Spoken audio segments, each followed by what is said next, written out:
अब भने हामी क्लासतिर जाउँ है। आज हामी डे 3 मा छौं। डे 2 को पनि हिजो अलिकति बाँकी छ, क्यान्डलस्टिक प्याटर्न कम्प्लिट भएको छैन। आज हामी मारुबोजु क्यान्डलस्टिक पढ्छौं। यो क्यान्डलस्टिक यस्तो हुन्छ, लगभग ट्रेडिङ गर्ने सिस्टम उस्तै उस्तै हुन्छन्। कुनै कुनै सिंगल क्यान्डलले हामीलाई सिग्नल दिन्छ, कुनै डबल क्यान्डलस्टिकले, कुनै ट्रिपल क्यान्डलस्टिकले हुन्छ।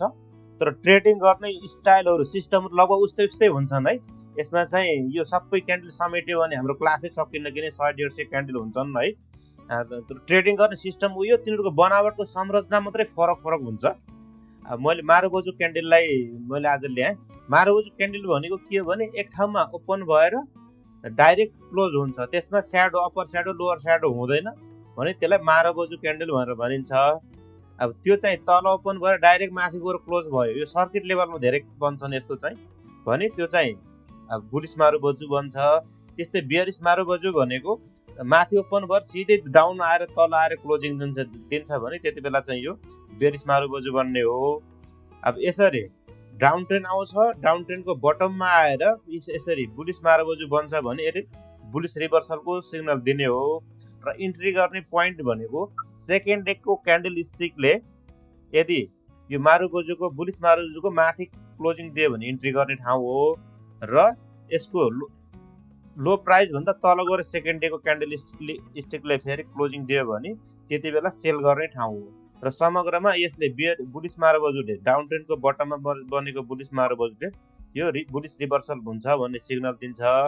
त्यस्तै गरी फेरि यदि अप ट्रेन्डमा गएर अप ट्रेन्डको टपमा गएर फेरि बुलिश मारुबोजु बन्छ। मैले माउस पोइन्टर लगाएको छु, त्यस्तो कन्डिसन आयो भने फेरि हामीले सेकेन्ड डेको क्यान्डलले त्यो भन्दा माथि गएर क्लोजिङ दियो भने होल्ड गर्ने अथवा सेल गर्ने राख्ने त्यो हुन्छ। त्यस्तो कन्डिसनमा फेरि त्यो भन्दा तल गएर प्रफिट लस गर्ने हुन्छ। भनेको डाउन ट्रेन्डमा मारुबोजु बन्यो भने रिभर्सल हुन्छ, अप ट्रेन्डमा मारुबोजु बन्यो भने फेरि बुलिश मारुबोजु बन्यो भने त्यो चाहिँ बुलिश कन्टिन्युस हुन्छ, ट्रेन्ड कन्टिन्युस हुन्छ भन्ने चाहिँ यसले संकेत दिन्छ।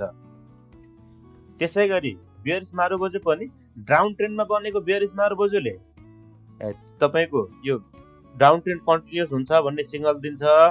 र यसको ट्रेडिङ स्ट्राटेजी भनेको त्यो भन्दा तलको बेयरिश मारुबोजुको लो पोइन्ट भन्दा तल क्लोजिङ गर्यो भने स्टप लस गर्ने हो।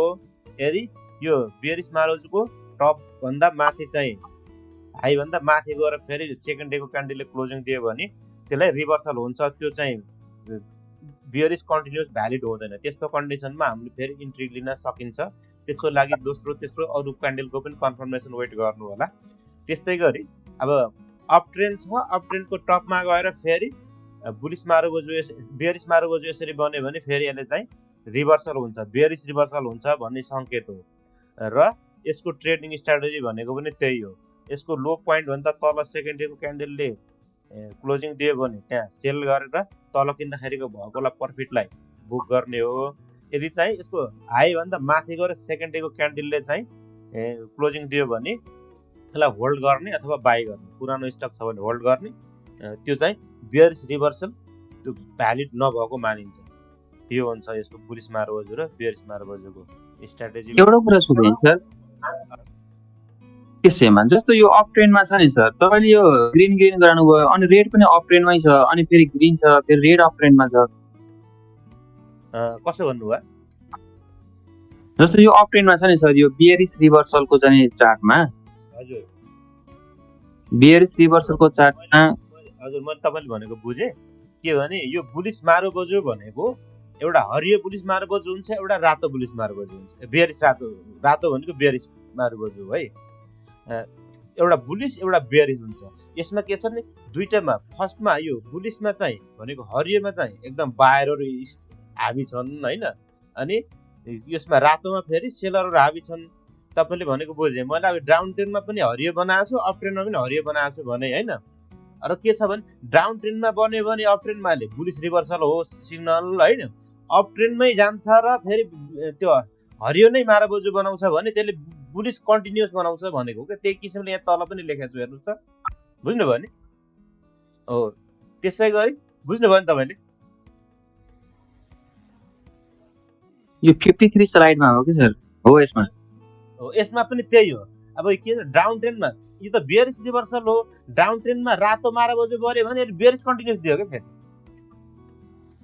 दिने सङ्केत त्यो हुन्छ। बियरिश कन्टिन्युस छ भन्ने सङ्केत हुन्छ। इनकेस त्यो भ्यालिड भएन भने सेकेन्ड डेको क्यान्डललाई हामीले प्रतीक्षा गर्ने हो। यस्तोमा अलिकति डाउन ट्रेन्डमा गएर यो माराबोजु यस्तो बन्यो रातो चाहिँ बन्यो डाउन ट्रेन्डमा भने त्यो बियरिश कन्टिन्युस छ भन्ने हामीले अनुमान लगाउन सकिन्छ त्यस्तो कन्डिसनमा। र यसको इन्ट्री र एक्जिट गर्ने पोइन्ट भनेको सिस्टम त्यही नै हो। यसको हाईभन्दा माथि क्लोजिङ दियो भने त्यसले त्यो बियरिश कन्टिन्युस भ्यालिड भएन। अब फेरि तल गएर क्लोजिङ दियो भने यसको लो भन्दा तल गएर क्लोजिङ दियो भने बियरिश कन्टिन्युस भ्यालिड भयो भनेको। फेरि अप ट्रेन्डमा बन्यो भने त अब अप ट्रेन्डमा बियरिश माराबोजु बन्यो भने त्यसले रिभर्सल सिग्नल हो। त्यो बियरिश रिभर्सल सिग्नल हो। अब यस्तो कन्डिसनमा के त स्ट्राटेजी अपनाउने भनेको त्यसको हाईभन्दा माथि भएको भने भएकोलाई होल्ड गर्ने नबेच्ने एकछिन। अब यसमा बढ्दै गएको माथि चाहिँ फेरि किन्नलाई अलिक हुन्छ सङ्कुचित पनि हुन्छ के अरे रिस्की पनि हुन्छ। त्यसै गरी चाहिँ डाउन ट्रेन्ड अब यसलाई चाहिँ लो भन्दा तल गएर क्लोजिङ दियो भने बियरिश रिभर्सल भ्यालिड भयो। खासमा ग्रिनमा चाहिँ नि बायर हाबी हुने कि सेलर हाबी हुने सर? ग्रिनमा बायर, रेडमा सेलर भनेको यसरी बुझ्नु होला।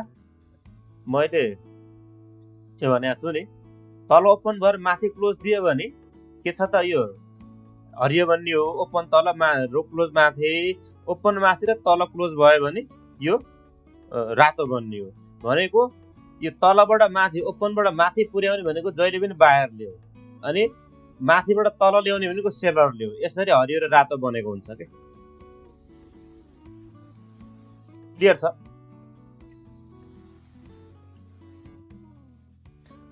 भने म अर्को बुलिश इन्गल्फिङमा जान्छु।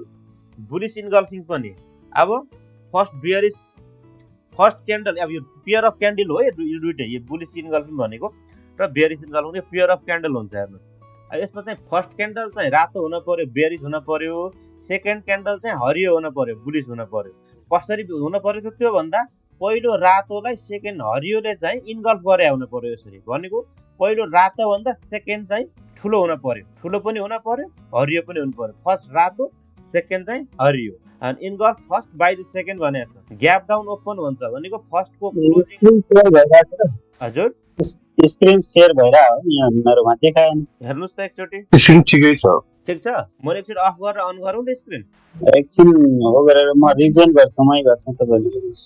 ल है त यो भइसक्यो। यो ग्याप डाउन ओपन भनेको पहिलो रातो क्यान्डलको क्लोजिङ जहाँ थियो त्यो भन्दा तल ओपन हुनु पर्यो। इन्गल्फलाई तल हुनु पर्यो नि ओपन र फेरि यसको ओपन पहिलोको ओपन जहाँ थियो त्यो भन्दा माथि गएर क्लोज हुन पर्यो। बटम अफ द डाउन ट्रेन्डको बटममा हुन पर्यो। त्यति बेला यसले बुलिश रिभर्सलको सिग्नल दिएको हुन्छ। जस्तो यसरी यहाँ डाउन ट्रेन्डमा आएको थियो बटममा आयो।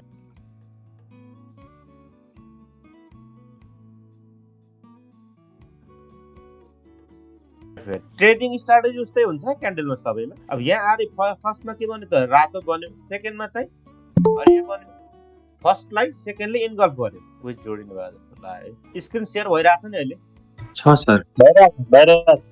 यसरी डाउन ट्रेन्डमा आयो पहिलो चाहिँ बियरिश क्यान्डल बन्यो डाउन ट्रेन्डमा। सेकेन्ड त्यो पहिलोलाई दोस्रोले चाहिँ इन्गल्फ गरेर हरियो बन्यो यो पेयर अफ क्यान्डलमा भने अब यसको चाहिँ स्ट्राटेजी त्यही नै हो। अब यसले रिभर्सल चाहिँ अब बुलिश रिभर्सलको सिग्नल दियो। अब यसको चाहिँ हाई टपको चाहिँ हाई प्राइस भन्दा माथि गएर सेकेन्ड डेको क्यान्डलले क्लोजिङ दियो भने इन्ट्री लिने ठाउँ हो र यसको लो भन्दा तल गएर सेकेन्ड डेको क्यान्डलले क्लोज दियो भने सेल गर्ने ठाउँ हो। त्यसै गरी अप ट्रेन्ड अब अर्को चाहिँ बियरिश रिभर्सल बियरिश इन्गल्फिङ हुन्छ। बियरिश इन्गल्फिङमा फेरि के हुन पर्यो भने यो पनि pair of candle first bullish second चाहिँ बियरिश हुन पर्यो। फर्स्टलाई सेकेन्डले इन्गल्फ गरेको हुन पर्यो। यो पनि के हुन पर्यो त ग्याप अप ओपन। पहिला जहाँ क्लोजिङ भएको थियो हरियो क्यान्डलको त माथि क्लोज हुन्छ नि त्यो भन्दा माथि ओपन हुने। तर घटेर फेरि कहाँ गर्ने हो त क्लोज डाउन द सेकेन्ड क्यान्डलको ओपनिङ भन्दा तल गएर क्लोजिङ दिनु पर्यो। यो फेरि कहाँ आउनु पर्यो top of the up trend.